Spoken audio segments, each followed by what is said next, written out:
Welcome to another episode of DD on the Spot. As always, I'm your host, Ryan Johnson. Before I get to our guest here today, I'd like to remind everyone that if you enjoy this content, to please give a like and subscribe down below. I'd greatly appreciate it. We have Jennifer Liberty on the podcast. She's an NPC competitor coming to us all the way from the great state of Florida, but most importantly, she's our current guest. Jennifer, thank you so much for being on the podcast. Of course. I'm glad to be here. Well, before we get started, why don't you tell us what the weather's like in Florida down there? Because I mean, I'm jealous because we have the Minnesota weather, which isn't so great. But what is the weather like today in Florida? Well, it is hot, but I'm okay with that. I'm originally from the South, from Tennessee, so I prefer it. So it's nice and it's like 90 degrees, and it was a little bit rainy last week, but right now it's full sun, hot, but it's okay with me. I was gonna say the only time I've ever been to Florida is when we went down there for a baseball trip my junior year of high school. That was our spring trip, and we went to Vero Beach. And I mean, I was just shocked because by like all the little lizards and geckos that they got running around. I mean, it's basically like squirrels are up here. I mean, they're just all over the place. But yeah, the one bad thing though about summer in Florida though is that I had a few friends that live there. Is they said sometimes it gets so humid, but that if you go to just get your mail, you're gonna break into a sweat basically by the time you get back in the house. But yeah. Well, and I don't like. I'm not a big fan of alligators too. That was one thing. There was one right by the complex when we were playing at, and that was walking around. So I was like, oh, that's interesting. Alligators in the I wild. haven't seen a gator yet. I've been here for a year and a half, and I haven't seen a gator. Hey, well, don't. Hey, knock on I'm wood. not mad Yeah, about yeah, it. knock on wood. We're not gonna put Why am that I not mojo out there. seeing those Yeah, predators? yeah, we're not gonna throw that mojo out there. But before we get the alligators to come on Jenny and just attack her, why don't you give us a little bit of a backstory on what inspired and what motivated you to get in shape and adapt this healthy and fit lifestyle? Yeah, so growing up, I never played sports in my life. I did gym fairly okay, but I wasn't the first one picked. I wasn't the last one. I was just existing, and I never really played any sports at all in any shape or form. So, but I was always so skinny. Like I was always very skinny, but I ate a lot. But I was just one of those like really skinny, frail looking people, and so I was always self conscious about my body and very like oh, I'm not like woman enough and I don't like I'm not attractive because I don't have curves or anything. So then I would eat even more and I still wouldn't put on any weight. But then came college. The whole freshman 15 was a real thing. Well, I was happy at the time. I was like, yeah, look at my body. And then I think it took too far where my metabolism was slowing down a little bit and I was overeating even more. And then it was getting to a point where I was uncomfortable in my own skin. And then I just woke up wanting to make a change. Like, I don't know what hit me. So I started doing at home workouts. I started with Beachbody, like Insanity. Started tracking my food on my Fitness Pal. I knew nothing about nutrition. I just tried to eat cleaner and hit like 1,500 calories because that's the magic number. And so I did Insanity for like 2 months and I lost like 20 pounds. So the heaviest I got, technically I wasn't overweight, but I was on that road to being overweight, and I was also depressed and kind of sad and not happy with my body, and so I lost the weight. And after that, I knew I needed another goal because if I didn't have another goal, I might revert back to what I was doing. So I was like, oh, I want to get toned, because I didn't know what that meant, but I was like, I want to get toned. So I joined a gym and I would go to the elliptical, look around and leave. And because I know what to do, then I started utilizing YouTube a lot, looking at arm workouts, leg workouts. And then I would come across these YouTubers that would vlog in their fitness journey. And then I came across bikini competitors like, oh, here's my, leg day on prep. And I'm like, what is that about? They look amazing. So I just started watching it religiously and then being like, that's kind of cool. I think I want to try it. And so I found a coach, did my first show in 2017 in South Dakota, and I just fell in love with it immediately. So people always are shocked when they say like, oh, you must have grown up like athletic or something. It's like not at all. Like not in the slightest. I just so happened to stumble upon competing just by looking at like workouts online. And in the beginning, it started out as like, oh, I want to look like them. Like, I don't care how I place, if I win, I just want to look good. And then once I stepped off stage for the first time, I felt my passion of like, no, this is more than just looks. I do it because I truly love the challenge itself and actually um, just not quitting at something because I quit at everything growing up. If you know if it was a project at school and it was hard, I'd be like, I'm just gonna half-ass it. I'm not really gonna try. If it was a job I had and I didn't like it, I just quit because it's hard or I didn't like it. So I always had the mentality of quitting. Like I'd quit. It got hard, I quit. So this was like the first time that I was able to do something that I didn't know that I had the ability to do. And although I wanted to quit several times during those preps, I still, because like that old behavior mentality of just quit because things are hard and get out before you fail. Um, just pushing through it, it becomes addicting because it just gave me more purpose. And not only did I get healthier body composition wise with more muscle and a healthy body fat, but more of like it gave me more health mentally where I wasn't so depressed anymore. I didn't feel like I'm a failure. So um, that's just my background of things starting non-athletic, depressed, don't feel like I have a purpose, angry at life for some reason, quitting before you fail because you're scared to find out that you're not good enough for something, to now it's like healthy. Nothing can stop me. I'm going to the gym to lift weights and I do it not just because I want to look good, but more just I want to just feel strong and I don't want to go back to where I was. And that's so awesome because that's why I love asking that question because we hear so many different answers. And I mean, I would say honestly, it is half and half of the guests that I've had on, where half of them do really have that really athletic background, whether they're a gymnast, a swimmer, or a soccer player, and then the other half just are kind of like you, where they just sort of fell into it. And that's why I love it, because so many people have so many different stories, and to hear that own individual story, I think is really just so inspiring. But I always say, if you were to walk into a gym and there's 100 people in that gym, there's 100 different ways as to how those people got into shape, whether it comes down to their diet, their nutrition, how many reps they do, what exercises they do. So many little minute things add up to the overall package that people end up seeing. Was that a struggle for you when you were getting started? Because I always say, if you were to walk up to someone and say, hey, what'd you train for this body part? It looks amazing. What works best for them 99% of the time is not going to work as good for you. I think people need to do a lot more research. I think it comes down to not just where I started, like looking up like a leg workout, like whatever. But now I'm looking up more based on um, different exercises to target the same muscle group. So I always say that um, there's more than one way to reach your goals. So it's not like one size fits all. Like, oh, like do straight leg deadlift is going to give you the best hamstrings. Well, if somebody's quad dominant and they're actually activating their quads more in a deadlift, then they have a muscle imbalance, and maybe they need to do laying hamstring curls, or maybe they need to utilize just one leg at a time.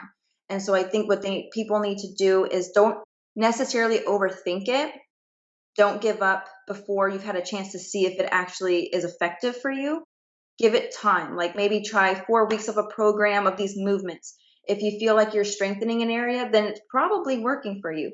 If you feel like you've plateaued, you feel like you're not doing it right, you just don't quite feel the movement itself, try something different. But give yourself some time. I mean, don't take a whole year of doing a wrong movement for your body and your biomechanics. But if you're noticing things like, I'm doing this exercise, I'm kind of going through the movement, I really don't feel it challenging me, I don't feel that muscle working, either try to pre-activate that muscle before you work it. Maybe have like more of a mind muscle connection, but even if still like that just doesn't feel right, like your quads are burning when your hamstring should be, or your traps are messing up and not so much shoulders, you might want to just think about lightening the weight of a movement and trying to figure out how it should feel first. Um, but it all comes down to just trial and error. Don't get frustrated, and understand it's a process and a journey, and no one wakes up just like, I know exactly what I'm doing, because I did not know at all what I was doing. So it just takes trial and error and patience and time. And it would be beneficial to, hire a personal trainer. I know it, people say it's expensive, but honestly, you don't need to have them for the rest of your life. Just like hire them for a couple months, show them the basic movements. And so that way you have someone to talk to, like, hey, am I doing this right? Ask questions, do your research, and be patient. I couldn't agree more. I always compare it to sort of like being a mad scientist where you're just trying to like concoct your own potion. You're trying to figure out how to make something.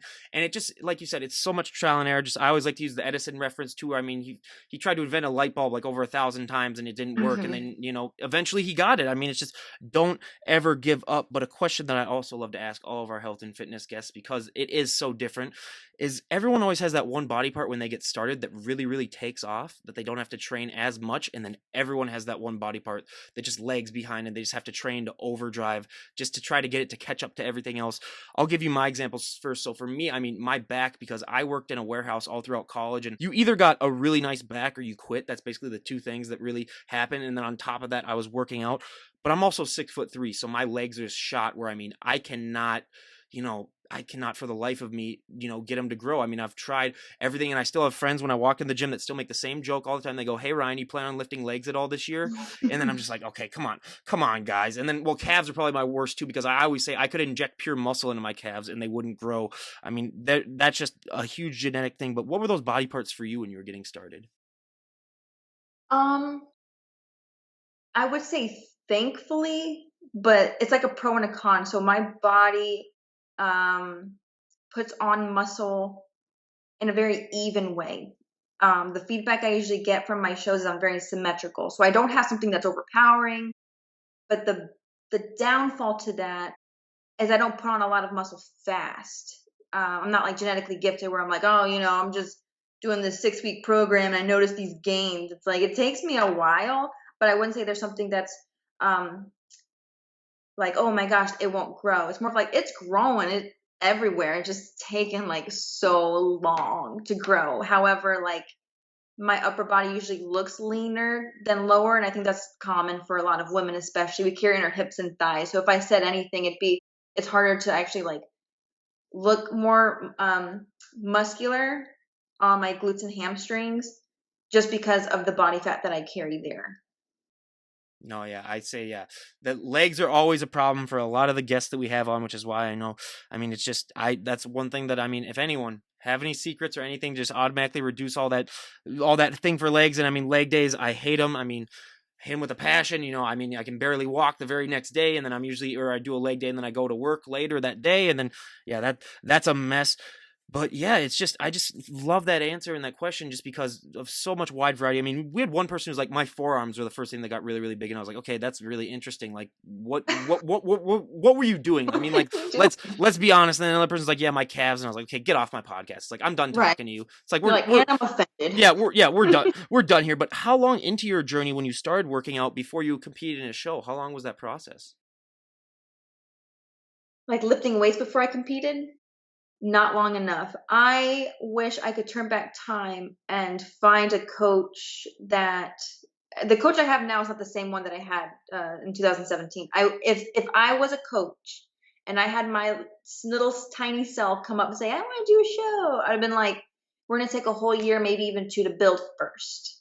Because I I was only lifting, so like when I had lost the 20 pounds from college, that was in like 2015, early 2015. So I didn't start lifting until mid 2015, and I had my first show in mid 2017. So that's a 2 year gap. However, although I started lifting, it wasn't like I knew what I was doing. I was like, okay, this machine, how do I do it? And I guess I'll do leg day today. It wasn't as structured. It wasn't as like muscle mind connection and proper form and progressive overload. And it wasn't as detailed. So it was like, okay, I don't know. Like, I didn't have enough muscle mass. So it was kind of frustrating. So I literally, if I had to say, I had like a full, like maybe like 6 months of like, I think I'm understanding this before I stepped on stage. So if anyone out there is trying to step on stage and you're like, oh, I lost weight, I've been lifting for like 6 months to a year, I want to step on stage, give yourself time, especially as a natural female. You're going to need a lot of time. You're going to need a controlled amount of food and a caloric surplus. You're going to need a lot of foundation before you start this journey, because in a prep you're going to lose muscle mass. Like you're going to lose a little bit. You're going to try your best to avoid losing some, but you're going to lose some. So if you don't have a lot to begin with, you're literally losing the muscle, the little teeny tiny muscle that you had. So I didn't have the foundation. I didn't know nothing about the sport. Like I just thought like as long as I look good in a bikini, it's fine. And I placed well. I placed second in novice and third in open. I got a little medal and I was like, "Oh my god, I'm so happy." So, if there's one thing, it's just like I wish I would have had more time. But then at the same time, I have to understand that that was a journey of mine, and now I've learned from that, so I can help other people understand that it's not just about weight loss. It's about you need to have that foundation of muscle. And if you've been lifting for only a year, I say give it another year, maybe even two. Unless you're one of those genetic freaks that I absolutely hate. That I mean, I had one of them on my show where I was like, okay, there's no way. Like, I didn't like say anything, but I was like, okay. She's like, oh yeah, and I do all these natural competitions, and I was like, okay, really. And then she's like, oh, I get that all the time just because of the way I look. But she had a photo right next to her. She was prepared when she was like 10 years old, and she showed it to me, and she had like an 8-pack, and I was like, okay, this is.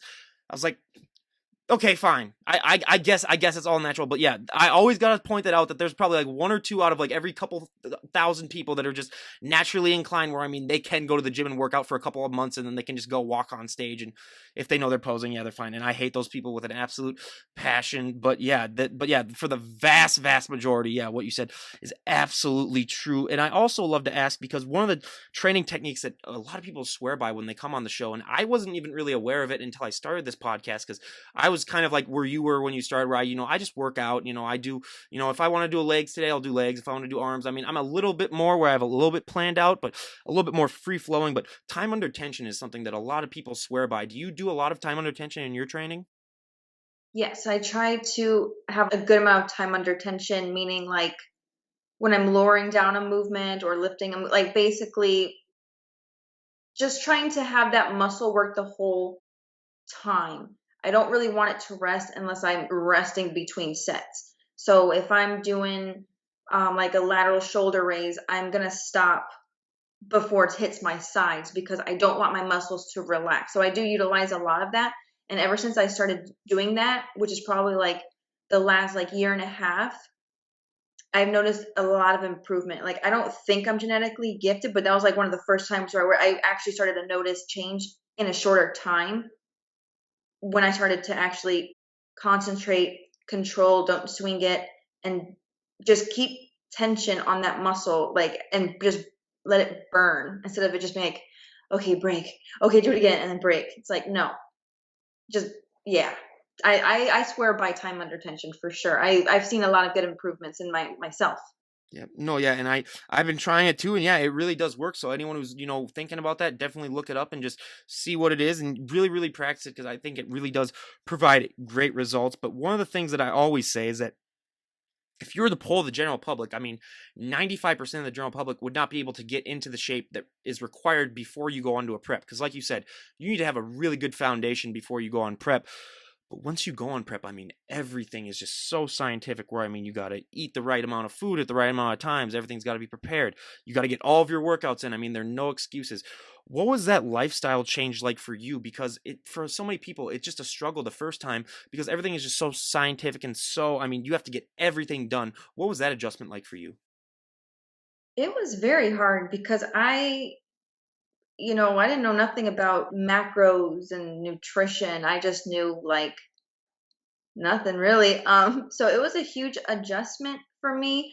And especially I have like a very big appetite. I know a lot of people say like, oh yeah, I can eat a lot. It's like, no, I can literally out eat you any day of the week. So it was very difficult where it's like I'm hungry but I can't eat. Um, and then also I liked making foods like fun foods, like okay, lasagna or making some Italian style chicken with rice and beans or something like that. But then it started to become very like structured, which I wasn't used to, like that discipline or structure or focus. So it was a big change. And it was a lot of trial and error as well, like overthinking, stressing out about it. But then you just have to learn to plan ahead. You have to learn time management.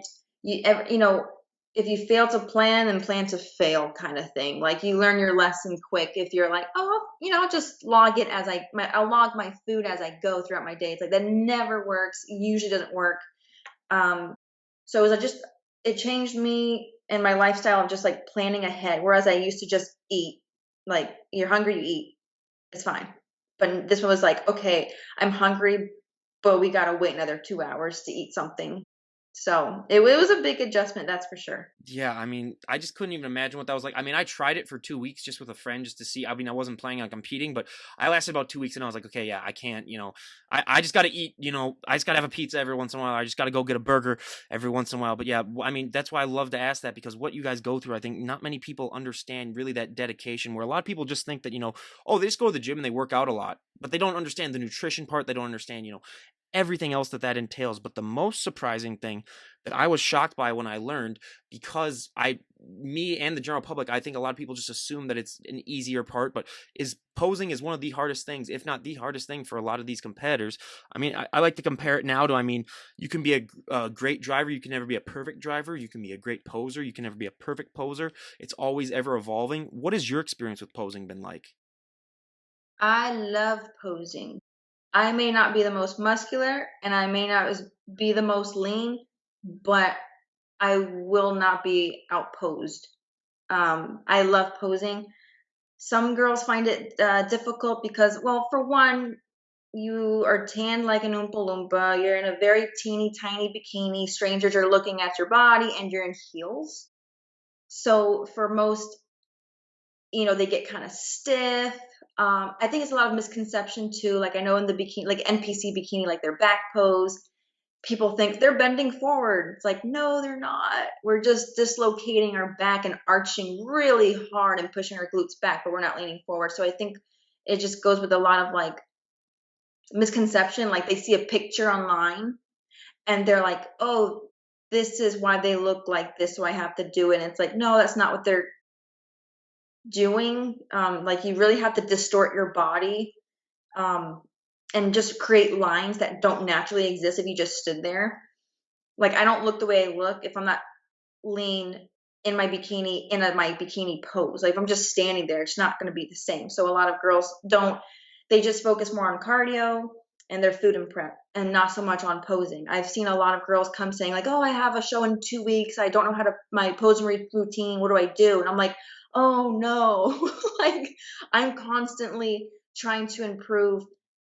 Like the second you even think you're going to compete, the second you hire your coach and he gives you or he or she gives you a plan, you start posing like crazy. You start studying. You look at the top people. Don't go to an amateur show and be like, okay, I'm learning.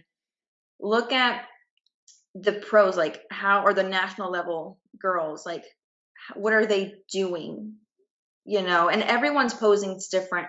And what I've learned is what pose might work for one will not work for me. So, girls would be like, oh, well, Angelica, Miss Bikini Olympia, Angelica poses, her routine looks like this. I'm going to do it. I'm like, well, no, do not, unless it looks right on you, but be yourself. So one thing I'm confident in is like, I might doubt myself when it comes to how I look, but when it comes to posing, like I'm just very comfortable with it. And it just all comes down to like not fake it till you make it, but it's like even though you feel like you may not be the best on stage, in your mind you're the best on stage. And when you have that mentality, your posing looks natural and the judges will see that like, wow, she's confident. And that's super important in that division. It's not just who has the best glutes, it's like who can actually present that well. Who actually looks the part instead of just like, oh, she looks amazing, but she's kind of stomping around, things are jiggling, and you kind of have to be a freak of nature, like no jiggle. You can't have, a tummy or anything. Everything's nice and tight and tiny waist and distorted, and you just have to know your angles and hire a posing coach. Like invest in a posing coach, and I would do it as soon as possible and practice, practice, practice. I couldn't agree more. And I gotta say, I've heard, about a dozen times people have that same story where, 2 weeks out of their first show, oh, I don't know really how to pose. I've never really taken a class. And every time I'm just like, oh my God, this story is not gonna end up well. Although we did have one, like, not, she was kind of a genetic freak, but she did a show. She'd never done any posing before. And she just looked so much better than everyone else on the stage that she won just because, but I was like, okay. I mean, and then she's like, yeah, then I went to a pro show and I got my butt absolutely handed to me. But it was just, I mean, yeah, posing, I cannot stress enough how important that is. But out of your poses that you do, what is your favorite and what is your least favorite? Oh, out of the poses that I have to do, um, I would say my favorite pose is just the front pose that I like. I like the so I do is I do like the twisting front pose where I'm pushing back, and I do like that pose. And the only pose I don't like is the transition poses.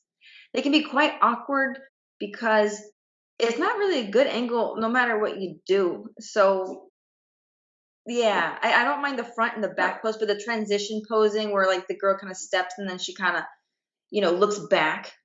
And it's just like I don't really want to look back. I just want to turn around. Like I guess the transition pose is just like not my most favorite. And I know a lot of people don't like the back pose because it looks a little revealing. And like I said, it's only revealing if you're bending forward.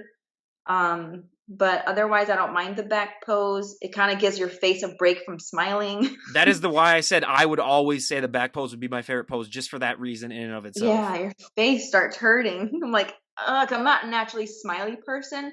So to hold that smile and look at strangers and you have the adrenaline and my face actually starts to shake a lot. So when I turn back, I'm like, okay, now turn around.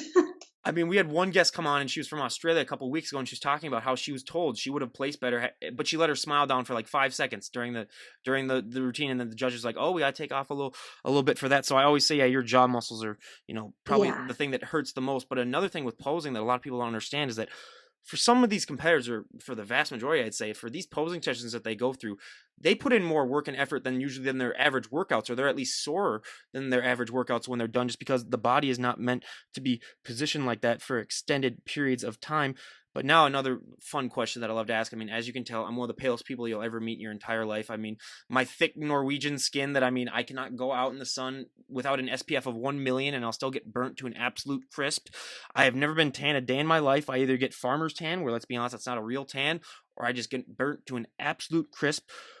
But bodybuilders get to get tan. What is that experience like for you when you get to get tan? I mean, we hear so many stories about how you really see muscles that you never even knew that you had. Everything really seems to pop out. What is that like for you when you get to look in the mirror and see that? I would say the after tan is awesome, but getting it is like uncomfortable, especially for your first show. Now I don't care anymore because I ain't got time and I gotta go back to my room and eat some rice cakes. But in the very first time I got my tan, I'm glad I did my research because I kind of knew what to expect, whereas some girls did not, and it's their first show, and you're naked completely. And not only are you naked in front of the spray tan person, but you're naked in front of the other girls waiting to get their tan, and they're naked, and it's a very uncomfortable situation.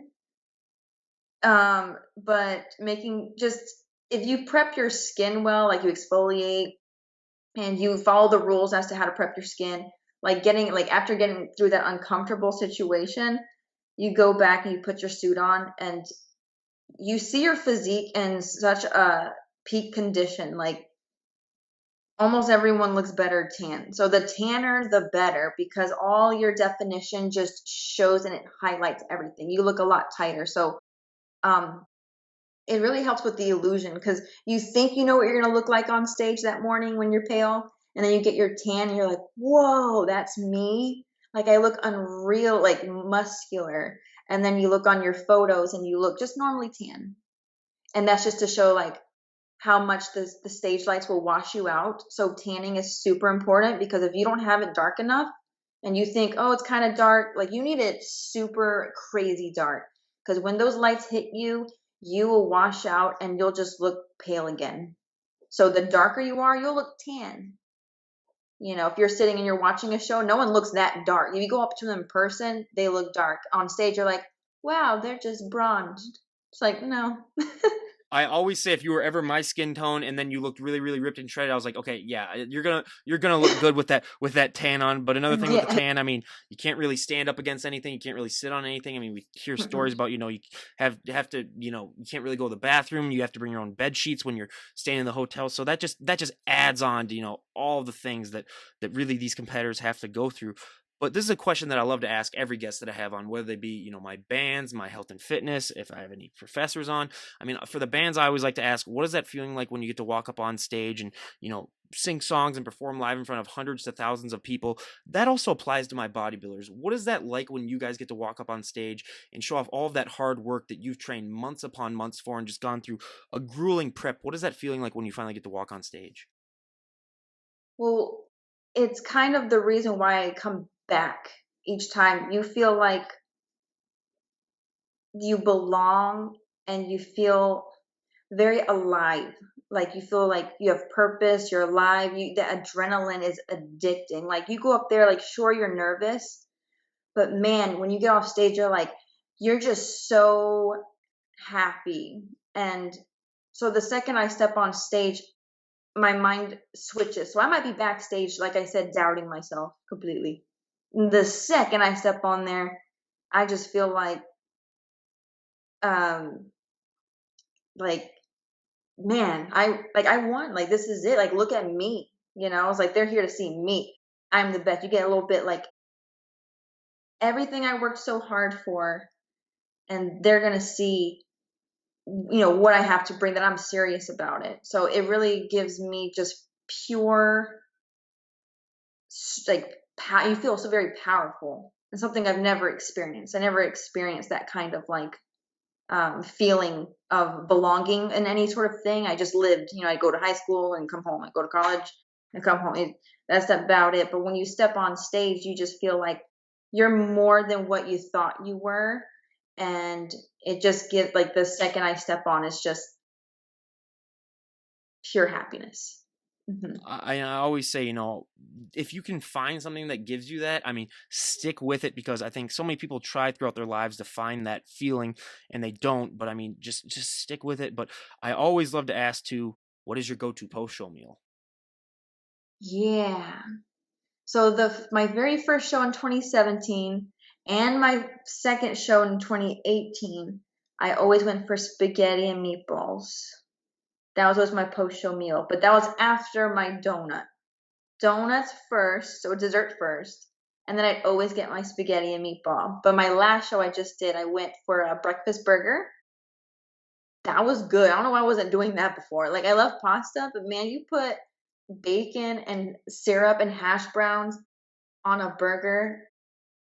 So it was pasta and meatballs, but I think I have to go with like just a breakfast kind of burger style. Oh yeah, you're making me drool already. I mean, Yeah, yeah, you're welcome. I always said, I would just rent out a Five Guys with like $1,000 and just be like, here's the thing, you're gonna feed me until I either pass out, die, or throw up. But either way, I'm getting my money's worth. But now we're gonna go to the two myths and stereotypes that I love to bust on this podcast, because I just love busting them because they're just so untrue. But for the first one, I mean, there's so many things that people, I think, aren't aware of when they first start following people on Instagram, the health and fitness people. Probably the biggest one that I get all the time, even from friends, is that they don't believe that you guys can't maintain that look year round, because so many people, I think, just because they might be showing photos of what they look like in their off season, they might show some prep photos just to just because just to keep the positive vibes for people that are trying. And I think a lot of people also, when they see shows like Biggest Loser or Big Brother, or no, yes, see shows like Biggest Loser, I should say, where people just go on and they just lose a ton of weight and they're able to keep it off. I think a lot of people associate that with bodybuilding too, where they just think, hey, if they can keep the weight off, these bodybuilders that work their butt off, they can still maintain that look.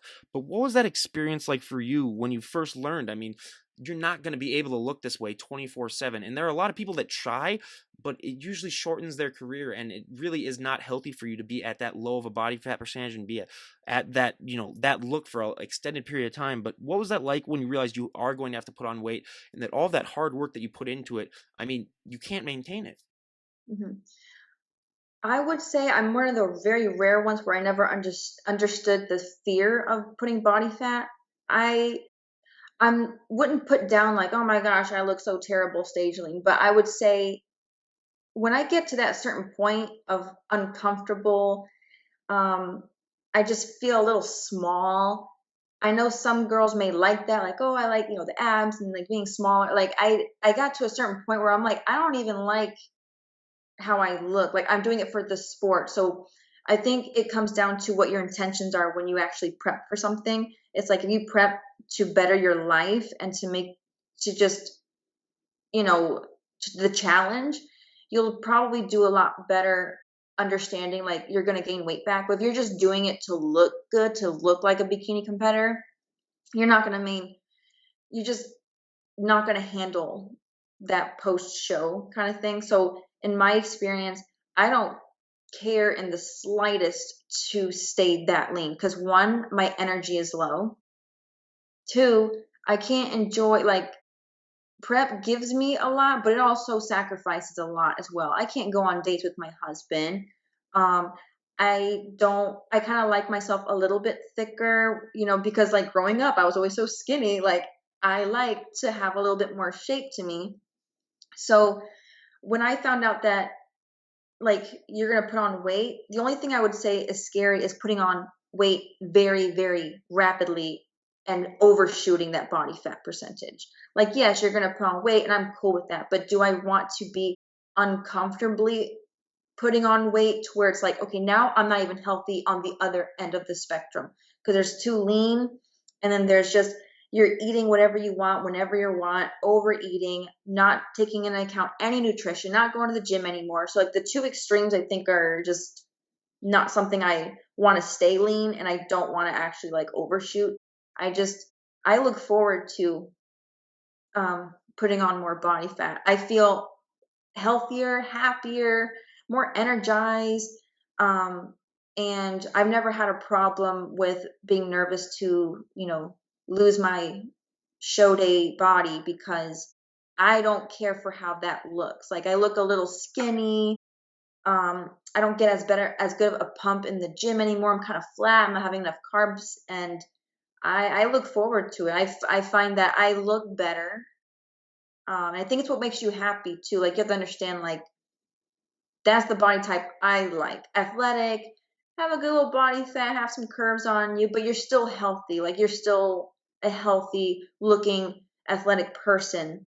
And I don't care to stay stage lean. And I don't think that should be the goal in this sport. The goal is to challenge yourself mentally and physically, and it's a sport and a hobby at the end of the day. It's not your lifestyle.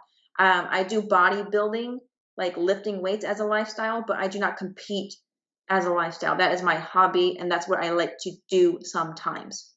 I could not thank you enough for saying that because so many people they just associate, their placings with their self-worth where I mean if they get, like second place and oh, I'm not the best, like I feel so down about myself where I mean it's just I mean it's a sport, but also, yeah, just don't make it your everything. And I always say, just like if you're starting a business, you got to spend money to make money. You got to put on weight if you want to put on muscle too. I mean, it's those two go hand in hand. And we have heard some stories where, people put on, like 40 pounds in like a week or two, after their show where I mean you got to be careful with that. But yeah, I would also too. I'd be like, are you kidding me? I haven't had like meat or I haven't had anything really good for the last like 2 months, and I'm gonna try to not eat that anymore. Yeah, I would be one of those guys where I would just pig out. But yeah, that's why another reason why I never compete because I would be the guy that puts on like 80 pounds like a week afterwards and be like, I did something wrong. I consumed like 30,000 calories like the weekend after. But yeah, I mean, it's just so important, I think, for people to realize that because I think so many people then feel that pressure where if they once they get in shape, they feel like they have to maintain it year round just because on Instagram, if like you were to go and look, you'd say like, oh, so and so, they look like they're, ripped and shredded, 24/7. So I must be doing something wrong if I put on weight, after, the holidays or something with like that. So that's why I love that busting that stereotype. But probably the biggest one that I mean, it's gotten better the last 5 years due to Instagram, but I mean, there's still so many women that have that fear where if they go into the gym and they do one bicep curl or push up or pull up or anything that involves anything with their body weight, I mean, they're just Hmm. gonna put on 50 pounds of muscle overnight. And I wish. like I was telling you before, I I wish want. to sign me up, whatever you're doing. I mean, more than happy to help out. But did you have that fear when you were getting started? And even if you didn't, I mean, I bet you hear that all the time now still. How do you like to respond to that when you hear that? Yeah, when I first started, I wasn't. scared of that. Because I was so new to it, so I never really heard that stereotype because I didn't grow up in a family that did athletics, and my mother was more of like always trying to lose weight and not worrying about like lifting weights, bulking like a man. Like I never really heard that until I started getting into it, and I was like, no, it's not. And I'm like, oh, oh, you can get bigger arms? Okay, great, I want that. And then you find out that no, you can't actually put on that much muscle very fast sometimes, and I'm like, oh, this is going to take a long time.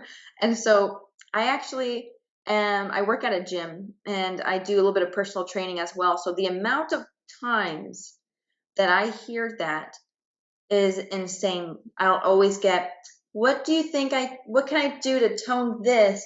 I don't want I don't want to get big or anything and put on I don't want to bulk up. I just want to tone. And Yep, the I flabby arms is one thing that we hear of all the time. Yep. the time. I'm like, it's gravity. Like I have, if I do like this, I'm Yeah. gonna fly as well.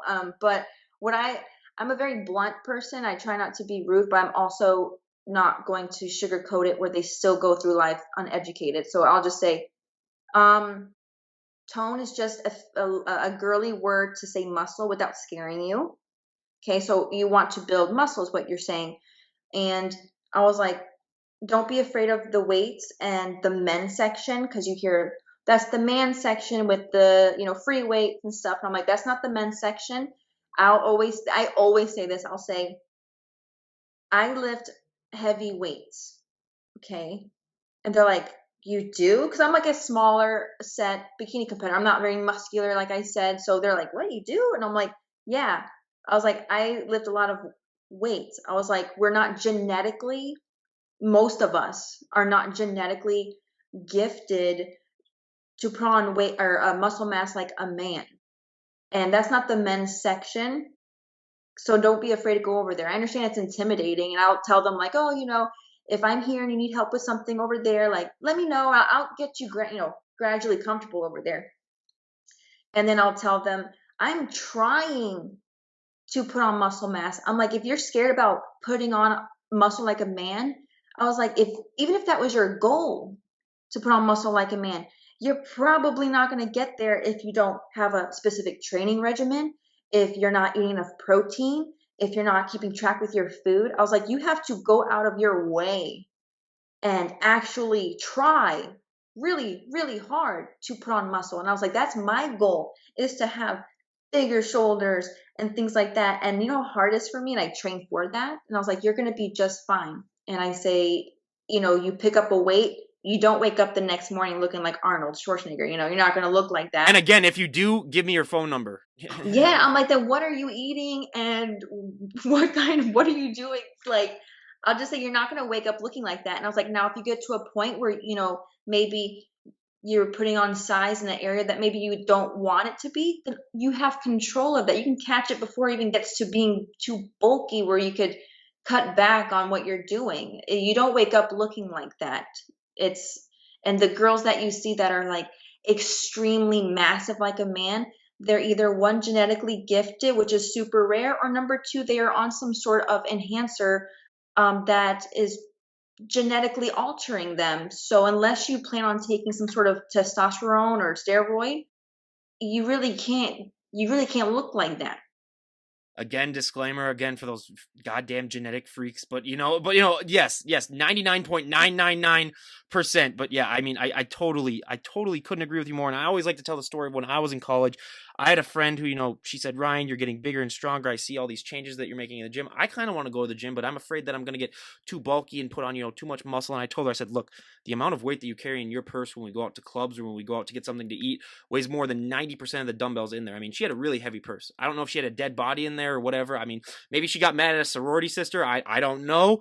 But it weighed at least, like 20, 25 pounds. And I was like, you lugging that thing around all the time. I mean, you're not putting on an ounce of muscle from that. And then that kind of made her realize, and, it's just so important to just dispel that. But I always say the one thing that I think affects women so much more positively than it does men when it comes to working out is the confidence boost that you get from working out. I mean, we've heard so many stories of, women who've made life-changing decisions or, it's just really helped them out in their own personal life. we've heard, obviously that it really did help you out, but other than, the stuff that you talked about prior, is there any other thing that confidence boost from working out has provided for you? Because I always say is the one thing that you can take from the gym and use it to affect every single aspect of your life is just that confidence boost and that great feeling that it gives you to know that you've made this change and that you're a healthier and stronger person. I think it gave me a lot of self-respect. I think if you don't respect yourself, your body, your health, I think it kind of trickles down to other aspects of your life. Like you've heard the phrase of like you can't pour from an empty cup kind of thing. Like you can't give your best if you don't feel your best. And that's in relationships and that's at your work and that's, in just everyday life. So it's given me a lot of self-respect.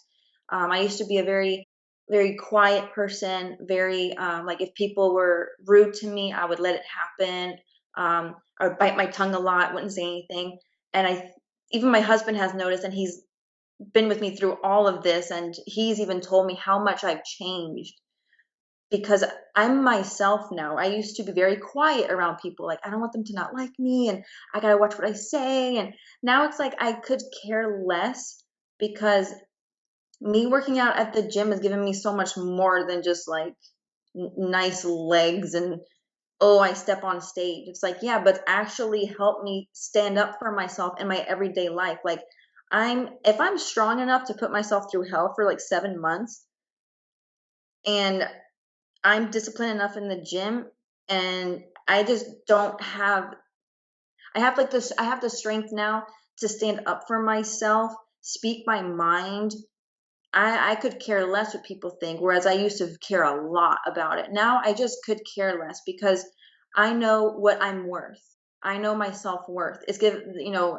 This sport and being healthy and it's given me a lot of confidence and just self-respect. And if you have those two things, confidence and respect for yourself, respect for your mind and your body and your health, you will then, live a happier, healthier lifestyle because you won't let people push you down because you're too strong.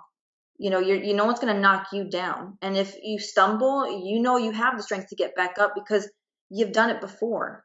Um, you don't have time for people who don't add to your life.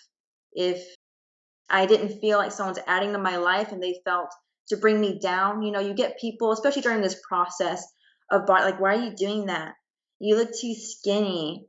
Oh, blah, blah, blah. Like, you can't just have a bite of this. And I'm like, if you're going to not be happy for me, and this is like the only thing that's ever made me feel worth, if you don't respect that, then I don't have time for you. And it's kind of cold. And I know I've gotten a lot of like, people like especially my sister. I have a sister and she doesn't do bodybuilding, but she's like, yeah, you can be cold. And I was like, I just can't do it anymore. I just really can't have anyone bring me down because I've been there and I don't want to go back. And so I've learned a lot about myself during this process that, you know, someone who felt didn't have a purpose to live, and now I feel like I'm worth sticking up for. I'll stick up for myself now. That is such a great story, and that is again one of the things that I love to tell people that are thinking about, going to the gym is just I just tell them about that confidence boost that you get, and that's just such a huge, huge part of it. But how long into your journey before you decided to become a personal trainer and help out others? It was very soon. So I remember I lost the 20 pounds and we lived in Alabama. And then my husband and I got married. Then we lived in South Dakota. Ugh. And then, so we moved there and I was studying social work in Alabama, going to university. When we moved to South Dakota, I had a transfer to do an online thing. And I remember me doing my online schooling for social work. And I would be so mad because I would be wasting my time doing something I don't want to do. And I just want to be in the gym. I was like, I don't want to do this stupid work and I just want to go work out. I want to be in the gym. And my husband's like, well, why don't you find something that you could be in the gym and work? And I was like, okay. And so I would say, um, when was it? Like probably a year and a half before I started competing, I got certified in personal training.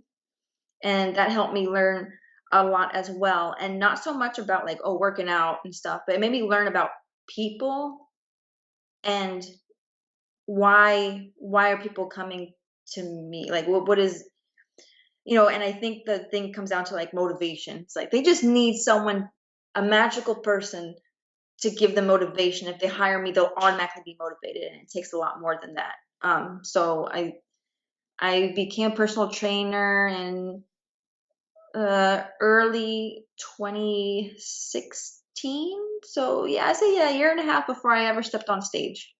And that's awesome. And I'd love to ask the personal trainers this next question because we see so many times on Instagram where these transformation stories and photos where and it's very great to see. I mean, I love seeing those, but we never get to hear what it's like for the trainer. We always get to hear what it's like for the client. I mean, the great things that happen when they've lost the weight and just the positive feedback and all the emotions that it brings. But what is that like for you as a trainer, knowing that you help someone lose that weight and you really change their lifestyle? Does that make everything worthwhile for you? It does because um I it almost makes me emotional, which is strange because I remember I left South Dakota when I moved to Florida, and I had a client I worked with for her for a year. And when I first started working with her, she was of course overweight, but she was also very depressed. Like the almost every session we're talking about her ex-husband. We're talking about, you know, life, and she's just down, and she, you know, she just was just sad. And then I noticed like changes in her. We're not talking about woe is me. We're just laughing and talking. And then she was starting to get new gym clothes, and then she was losing weight. And then we became good friends. And then when I was going to move, it was sad, and she wanted to take a picture with me, you know, before I moved. And she gave me a big hug in the picture, and she looked at me and she was like, "You saved my life. You saved my life." And I was like, "Don't cry."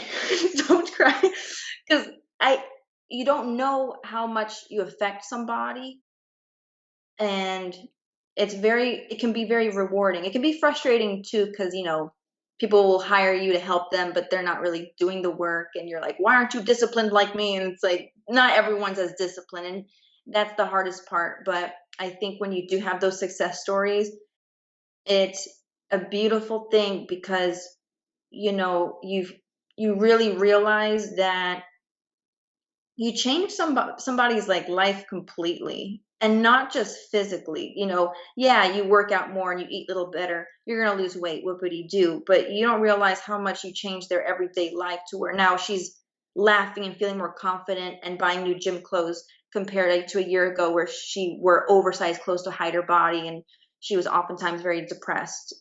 So it's very rewarding that she even said I changed her life, because you don't realize it when you're a trainer. You're like, okay, I'm just gonna give you a workout, you know, there's that. But you do have a more important role in their life, and you know, it's hard to see it sometimes, but you are, you know, changing somebody's life for the better. And I didn't realize, like, yeah, I saved her life, you know. And again, I mean, that's why I love asking that because, I mean, I always say if you can get a job working with people, get a job working with people because there's nothing more fulfilling than knowing that you have helped out others. I mean, I just cannot stress that enough. But now we go on to the last few questions before we wrap things up. So these are sort of the questionnaire questions that I love to ask. We're gonna ask her the same questions that we ask all of our guests at the very end, the health and fitness guests, I should say, and see how her answers stack up to everyone else that we've had on. So for our first question, what is one item that you always need to have in your fridge? Eggs. I don't care for them, but I have them because they're like easy and fast to make, convenient. I always gotta say, I mean, I used to have eggs all the time. When I worked out, I'd have a little thing of chicken and then eggs waiting for me every single time. But then it got to a point where eaten them so much where, I mean, my digestive system just wasn't having it. So now I've taken Yeah. a break from them for like the last 6 months. I might start eating them again. Well, I've had them like once a month or whatever, but just to make sure. But yeah, that's definitely for me. But now, out of all of your followers that you have on Instagram, what do you think would be one thing that they'd be the most surprised about you if they met you in person? That I'm extremely well, they might not be too surprised. I've been opening up a lot more on there.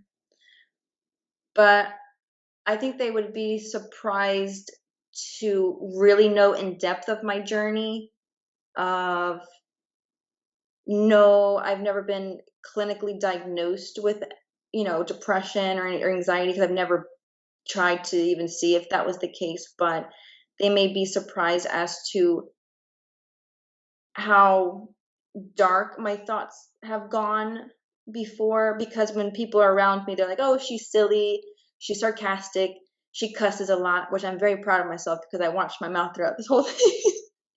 So like, she cusses a I know lot. the She just bleep meter hasn't gone off yet, so we're about 5 minutes away, so we can see if she can hold on real quick. no. So like, she's silly, and she competes, and she's motivating, and she inspires me, and like all that kind of stuff. And I am, try to make people laugh, or just kind of go with the flow. But I don't think anyone understands the journey of my childhood, and um just like really dark thoughts, and they might be just surprised because it's usually the people that you don't think that would have a really tough journey. 100%. That's what I found out too. Yeah. Yeah, like I know I've talked open to some friends about it, and they're like, "Wow, I never would have, known that." So I think my Instagram followers would be just surprised as to how depressed I have actually been. And that's why I love asking that question again. I mean, I know I say I love asking these questions, but I just because I mean, so many people they don't know the person's backstory, which is why I love to have them on the podcast, so then they can kind of hear that because they might just see oh these fit quotes or these posts, but I love having people come on just finding out what their journey's really been like. But now, if someone were to walk up to you and say, Jen, we made a decision, you can change one thing about the sport of bodybuilding, and everyone would go along with it, what would be the one thing that you would like to see changed? In bodybuilding or the bikini division? We can do both if it's different. Um, I think especially in the bikini division, I'd like to see the consistency of what is judged, like a little, like I feel like other divisions are more like it's black and white. Like you kind of know who's going to win. But when it comes to bikini, it's very gray. It's like, oh, it's a beauty pageant, your presentation. But then it's like, is it though? Because I think you picked the leanest, most shredded, most like vascular girl. Oh, we don't want to see vascularity, but she's vascular. We don't want cap shoulders, but that girl's jacked. So it's kind of, I would like to see a little bit more consistency. And I think that they are doing that. And I think that word has gone around that that's frustrating in the division. And I think that those head judges they're hearing it, and they are doing their best to make it as consistent as possible, so then we know like what kind of physique they're looking for. And then in the bodybuilding world itself, like I'm a natural athlete, and I don't want to throw shade at anyone who like does use enhancers or anything like that, but I'd like to see like overall in bodybuilding, like that not be such a hush hush, but still at the same time it's a norm. Like no one really talks about it. No one's like, I take steroids. Like no one's really doing that, but you kind of know, especially in like not so much bikini. Like I know that exists, but I feel like in the higher, especially with the men, like bodybuilder men in the Olympia, or, they're so massive. It's like, okay, clearly. Or like the physique women too. Yeah, that's another big Oh, one like right there. physique Yeah. women as well. It's like, you don't really need to say it because you kind of know, Your and it's voice is just, 10 baritones deeper than mine. I mean, it's let's be honest. Yeah. yeah, I know. Yeah, I know. So it's like, I just like to see, like, I understand, like, it's not drug tested, and I understand, like, whatever, it's bodybuilding, you take steroids, like, who cares? But it's more of like, man, like, it'd be great to have an even playing Well, field in the I'm NP. in that camp too, where I mean, it's like more power to you if you decide to take them, because I mean, it's your life, it's your choice, but be Mm-hmm. honest about it. I mean, it's like all these people that are like trying to sell these fitness programs that are like, oh, you can look like Mm-hmm. me or whatever, and it's like, well, you take an ungodly amount of steroids and like PEDs just to look like that. So I mean, I just wish there'd be more honesty, because I think people when they work out, and some people might want to I want to look shredded like that guy. It's like, well, that guy's juiced to the gills. So I mean, good luck looking like that. So that I mean, Yeah, I agree too with that. Yeah, one hundred and percent. the women too, and that's why the average everyday middle-aged woman who's heard like I'm gonna look like a man if I work out, and it's like she's on steroids. And I hate saying it if I hate saying it if that person hasn't, like saying, yeah, I am, like to defend themselves. But it's like, look, I'm pretty sure that you are, but I don't want to make claims because I mean, you could be natural, but still at the same time, I want someone to think I'm on steroids. I know that's That's the the ultimate goal. compliment. If you're natural and then someone thinks you're on steroids, you're like, yeah, I Yeah. must be doing something right I'm then. Yeah. waiting for that one day where someone's like, "Are you taking something?" And I'm like, "Oh my gosh, no." I'm like, I want to be jacked, but I just wish it was like even playing field in bodybuilding in general, and then more in bikini. I wish it was more consistent on what they're judging. No, yeah, and that's the number one thing that we've heard of all the time. So I mean, that is one thing that I would definitely change as well. But now, if we were to talk to a year from today, what are some goals and what are some things that you'd like to accomplish with your bodybuilding? What are some things that you'd like to just accomplish with your overall life? What are some goals that you would like to have achieved if we were to talk to a year from today? Well, I'm currently taking a break from competing. I'm definitely not gonna not compete again. For sure, gonna step on stage again. But right now, a priority for me is really taking into account my internal health because me and my husband kind of want to start a family by the end of the year. So hopefully, I have a little tiny baby next year. And while being pregnant, and of course, getting the okay from my doctor, listening to my body and how how I respond to pregnancy, I will be focusing on building. Like that's never gonna stop. Gym's never gonna stop. So I hopefully a year from now I'll have a little baby with bigger shoulders and nicer glutes. Are you already thinking of ways on how you're going to still be able to work out when you're pregnant? Because I mean, that's a huge thing. Where I mean, we've had some pregnant women on just talk about how you got to really mix things up. Have you been looking into that? Not yet, but I'm super curious. Like I want to do more research on it, but I'm waiting to see my doctor as well because it's gonna come down to like if I'm a high risk pregnancy. Like I feel like I have to get pregnant and then go from there. Like if they're like, "Oh, you're healthy, you're fine," then I can maybe look into it more. But if I'm high risk and therefore I'm going to have a lot of limitations, that would be difficult. However, um, if it all works out well, I still want to be bodybuilding while also building a fetus. Hey, some people have done that. I mean, I've seen those stories. You always see the once at a time was like mom, has like a shredded six pack while she's like 8 months pregnant. And Yeah. you're just like, okay, that's ridiculous, but it's awesome. But yeah, and that's so great. And we wish you nothing but the best in all of those Thanks. endeavors. But lastly, is there anyone that you'd like to give a shout out to before we wrap things up? I'd like to give a shout to my husband who doesn't even use social media, so I don't He's know one if of he'll. those people. Yeah, he's an old soul. He's very like, oh, I don't use it. And I'm like, okay. So he doesn't have an Instagram, but I'll let him know I gave him a shout out. But he's been with me. We've been together for 9 years, married for 4 years coming up, and he's been with me through the very beginning of not even being happy in my best self to like now a grown woman, we're gonna start a family. Like he's been with me through thick and thin, supported me no matter what it was. And a shout out to my sister, even though she's not into bodybuilding at all, she's been my number one fan, and she's my older sister, but I know she has always made me feel inspired and things like that. And then another shout out to my coach I have now. I work with Paul Revelia from Team Pro Physique, so I'm excited. I just worked with him for a year, so I'm kind of new on the team, but big shout out to him because I have a good feeling that years down the line after pregnancy or whatever, like I'm gonna, a lot of exciting things to come. He's a great coach, and I'm very appreciative of him. And again, shout out to all those people. And we cannot thank you enough for coming on the podcast and really sharing your story. I mean, I love having guests come on, just share their journeys because it's so inspiring and it's just nice to hear, these backstories to people that you might not know of. So we cannot thank you enough for coming on. I mean, it was great talking to you. Yeah, thank you so much. I appreciate you reaching out to me, and I appreciate you asking me all these questions so people can kind of get to know a bit more about me and my journey. And that, if I can do it literally, you can do it too. It doesn't have to be bodybuilding, but you want something, you do it. Absolutely. And again, I'll leave a link to her Instagram page down below so everyone can go and give her a follow.